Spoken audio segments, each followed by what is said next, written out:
रुड़की के झबरेड़ा में छात्रा को बहला फुसलाकर भगाने का आया मामला। भगा ले जाने के मामले में 2 लोगों पर हुआ मुकदमा।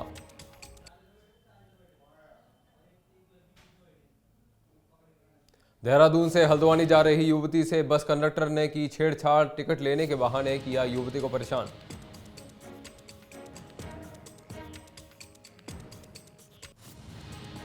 गरुड़ के बिनातोली में मोटर मार्ग के अधूरे निर्माण से गुस्साए ग्रामीणों ने मचकोट पुल पर अनिश्चितकालीन धरना किया शुरू।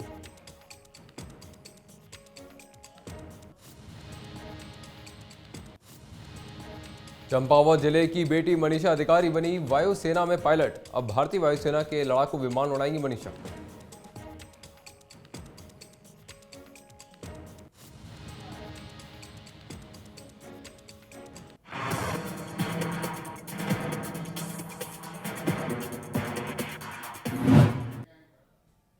नमस्कार, आप देख रहे हैं न्यूज 31 उत्तराखंड में हूं आपके साथ प्रखर।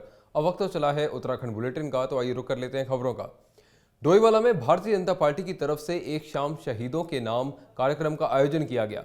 इस दौरान मुख्य अतिथि के रूप में डोईवाला विधायक और पूर्व मुख्यमंत्री त्रिवेंद्र सिंह रावत ने शिरकत की। इस दौरान कार्यक्रम का शुभारंभ करने के बाद हेलीकॉप्टर हादसे में शहीद हुए सीडीएस विपिन रावत और उनके साथियों को श्रद्धांजलि दी गई।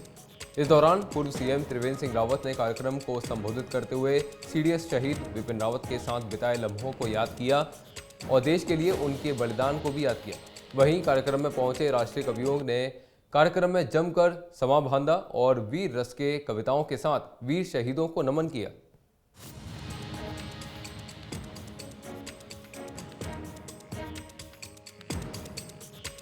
जनरल ब्रिगेड विपिन रावत जी अभी एक हेलीकॉप्टर दुर्घटना में शहीद हुए। उनके साथ 13 और उनकी धर्मपत्नी के साथ 12 और लोग शहीद हुए हैं। तो उन सबको श्रद्धांजलि अर्पित करते हुए हमने एक राष्ट्रीय स्तर का वीर रस का कवि सम्मेलन रखा है और इसमें हमने अपने पूर्व सैनिकों को, उनके परिजनों को बुलाया है ताकि वो भी इसमें अपनी श्रद्धांजलि अर्पित कर सकें और एक शाम उन शहीदों को नमन करते हैं। उनको याद करते हुए वीर रस से ओतप्रोत ऐसी कविताएं सुनेंगे जिससे हमारे युवा भी प्रेरणा लेंगे। वीर शहीद देश की रक्षा करते हुए शहीद हुए हैं सीडीएस प्रमुख जनरल बिपिन रावत और उनके साथ जो 13 लोग अन्य थे। उनकी शहादत जो देश के लिए हुई है और देश के लिए बहुत अपूर्णीय और बहुत एक भारी क्षति हुई है, उनको नमन करने के लिए, उनको याद करने के लिए आने वाले टाइम पे उनको सब इसी तरह याद करते रहें, अपनी श्रद्धांजलि उनको व्यक्त करते रहें, उनकी शौर्य गाथाएं लोगों को बताते रहें। उसके लिए आज ये कार्यक्रम यहाँ पर आयोजित किया गया। हल्द्वानी में पहाड़ का खाने के शौकीन लोगों के लिए मुखानी में पहाड़ी खाना रेस्तरां खुल गया है। बता दें कि पहाड़ के युवाओं का ये नया स्टार्टअप है जिसके स्वाद से लोग उनकी तरफ खिंचे चले आ रहे हैं। वहीं रेस्तरां के ओनर का कहना है कि आज भी बड़ी संख्या में लोग पहाड़ी जायके का स्वाद लेना चाहते हैं क्योंकि पहाड़ी खाने सेहत के लिए पौष्टिक के साथ हेल्दी भी होता है। साथ ही उन्होंने बताया कि पहाड़ी खाना रेस्टोरेंट की शुरुआत से ही काफ़ी अच्छा रिस्पॉन्स आ रहा है। इस दौरान मुखानी चौराहे के पास ही पहाड़ी खाना रेस्टोरेंट में पहाड़ के सभी पकवानों का स्वाद लोग ले सकेंगे। इसके अलावा इंडियन और चाइनीज़ फूड पसंद करने वाले लोगों के लिए भी यहाँ मज़ेदार जायके का भोजन उपलब्ध है। वहीं रेस्तरां में ओपनिंग के बाद से ही काफ़ी लोगों की भीड़ देखने को मिल रही है।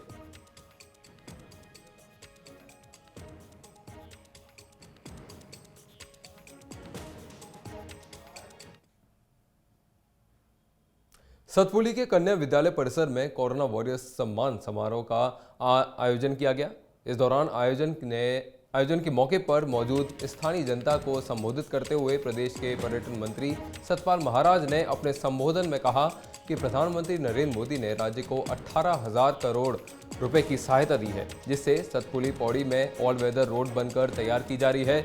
वहीं इस बजट में से 258 करोड़ रुपए का पैकेज टिहरी विस्थापितों को दिया गया है।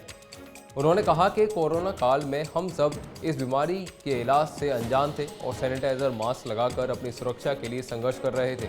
इस दौरान जो पीड़ित हो गए थे उनकी कोई सुध लेने वाला नहीं था। उनके बीच जाकर कुछ लोगों ने अपनी जान की परवाह न करते हुए सेवा भाव की बड़ी मिसाल पेश की है।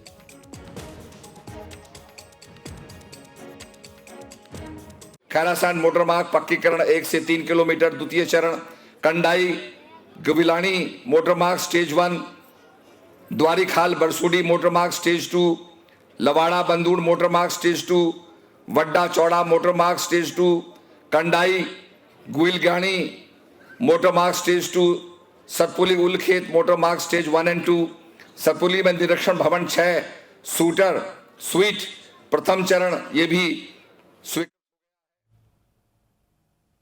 श्रीनगर गढ़वाल कनेक्टिंग के स्वच्छ पहाड़ अभियान के मुहिम के 27 सप्ताह को आज सफलतापूर्वक संपन्न किया गया। इस दौरान आज के कार्यक्रम की टीम की अध्यक्ष सुमन जोशी, उपाध्यक्ष गौरव सिलोड़ी, सचिव अनूप बिष्ट के नेतृत्व में संपन्न किया गया, जिसमें के युवाओं ने बढ़ चढ़कर हिस्सा लिया। इस दौरान लोगों को साफ सफाई रखने के लिए जागरूक भी किया गया।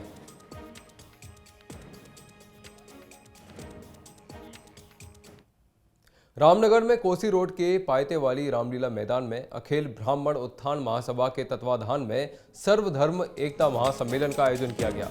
इस दौरान कार्यक्रम में मौजूद ब्राह्मण महासभा के प्रदेश अध्यक्ष पंडित विशाल शर्मा ने कहा कि उत्तराखंड में 2022 में होने वाले विधानसभा चुनाव को लेकर आज का ये सम्मेलन ऐतिहासिक होगा।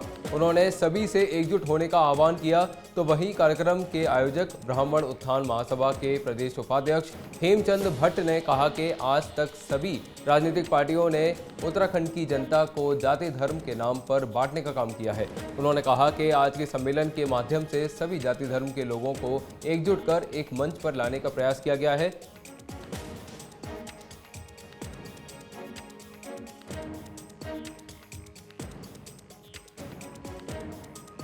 ये हमें क्योंकि हम पहले ब्राह्मण सभा यहाँ पर पूरे उत्तराखंड में चलाई हमने, और यहाँ पर जो है तमाम दलित समाज और हम लोग सब एक मंच पे काम कर रहे थे। लेकिन जब ये संदेश देने की ज़रूरत इसलिए पड़ी कि जो है आज सर्वधर्म संभाव, क्योंकि चुनाव में लोग जातिवाद करते हैं, तो हम सर्वधर्म की बात कर रहे हैं और सभी धर्मों को साथ लेकर के हमने आगे बढ़ना है और पूरे रामनगर को एक कौमी गुलदस्ता का एक केंद्र बनाना है। इसलिए हमने ये इसकी आज शुरुआत की है। रविवार को रामनगर में अखिल ब्राह्मण उत्थान महासभा के प्रदेश उपाध्यक्ष हेमचंद भट्ट द्वारा सर्वधर्म एकता सम्मेलन का आयोजन किया गया। उनका कहना है कि 2022 का उत्तराखंड में विधानसभा चुनाव नज़दीक है, जिसको लेकर अभी तक सभी राजनीतिक पार्टियां धर्म जाति की राजनीति कर जनता को ठगने का प्रयास करें। उन्होंने कहा इस सम्मेलन के माध्यम से सभी जाति वर्ग धर्म के लोगों को एकजुट करने का प्रयास किया गया है और सभी लोगों से अपील भी की गई है कि 2022 में उत्तराखंड में होने वाले विधानसभा चुनाव को लेकर किसी भी पार्टी के बहकावे में छलावे में ना आए और रामनगर का जो एक कौमी एकता के नाम में जो है जाना जाता है, कौमी गुलदस्ता के रूप में इसको रामनगर को जो है बनाया जाएगा। और रामनगर के विकास को लेकर भी उन्होंने कई वादे किए हैं कि आपको बता दें कि हेमचंद भट्ट ने हाल ही में बहुजन समाज पार्टी की सदस्यता ग्रहण की है और रामनगर विधानसभा से बहुजन समाज पार्टी के प्रबल दावेदार के रूप में उन्होंने अपनी दावेदारी भी पेश की है। देखना ये होगा कि 2022 में रामनगर की जनता रामनगर का विधायक किसको बनाती है, सब भविष्य के गर्भ में कैद है। रामनगर से राजीव अग्रवाल के साथ कैमरामैन बंटी अरोड़ा, न्यूज़ 31 उत्तराखंड। विधानसभा चुनाव को लेकर कांग्रेस और भारतीय जनता पार्टी मुस्तैदी से मैदान में जुड़ चुकी है। यही कारण है कि दोनों पार्टियों के दिग्गज मैदान में एड़ी चोटी का जोर लगा रहे हैं। इसी के चलते महिला कांग्रेस के राष्ट्रीय अध्यक्ष नेटा डिसूजा बाजपुर पहुंची। इस दौरान उन्होंने आने वाले विधानसभा चुनाव में कांग्रेस की मजबूती से सत्ता में आने की बात कही। साथ ही उन्होंने कहा कि कांग्रेस पार्टी सच्चाई के मुद्दों पर चुनाव लड़ने जा रही है। उन्होंने कहा कि लगातार महंगाई बढ़ रही है, जिससे प्रदेश की जनता को काफ़ी नुकसान उठाना पड़ रहा है। उन्होंने ये भी कहा कि आने वाले विधानसभा चुनाव में प्रदेश की जनता भाजपा को करारा सबक सिखाएगी। वहीं जब टिकट को लेकर कांग्रेस में हो रहे घमासान का सवाल पूछा गया तो महिला कांग्रेस की राष्ट्रीय अध्यक्ष नेटा डिसूजा ने मीडिया की स्वतंत्रता पर ही सवाल खड़े कर दिए और इसे पार्टी का अंदरूनी मामला बताया। पार्टी सिर्फ चुनाव के समय नहीं रहती है मैदान में। कांग्रेस पार्टी अपने जनता के और अपने लोगों के सेवा में, अगर वो सत्ता में रहे या नहीं रहे, तो हमेशा मैदान में रहती है। लोगों की हित की बात उठाते रहते हैं। कई पॉलिटिकल पार्टीज़ है जो सिर्फ और सिर्फ पॉलिटिकल टूरिज्म करने आते हैं, उसमें से कांग्रेस हमेशा लोगों के बीच रहती है। तो ये जो आपके जो प्रश्न है वो तो आपने पूरे 4.5-5 साल के दौरान, जब हम सत्ता में नहीं थे, तब भी लोगों के जो इश्यूज़ थे, कांग्रेस के हर कार्यकर्ता ने लोगों के और कांग्रेस के हर जो लीडर हैं उन्होंने हमेशा वो मुद्दे उठाए लोगों। उत्तराखंड बुलेटिन में अभी इतना ही। बाकी तमाम खबरों के लिए देखते रहिए न्यूज़ 31 उत्तराखंड। धन्यवाद।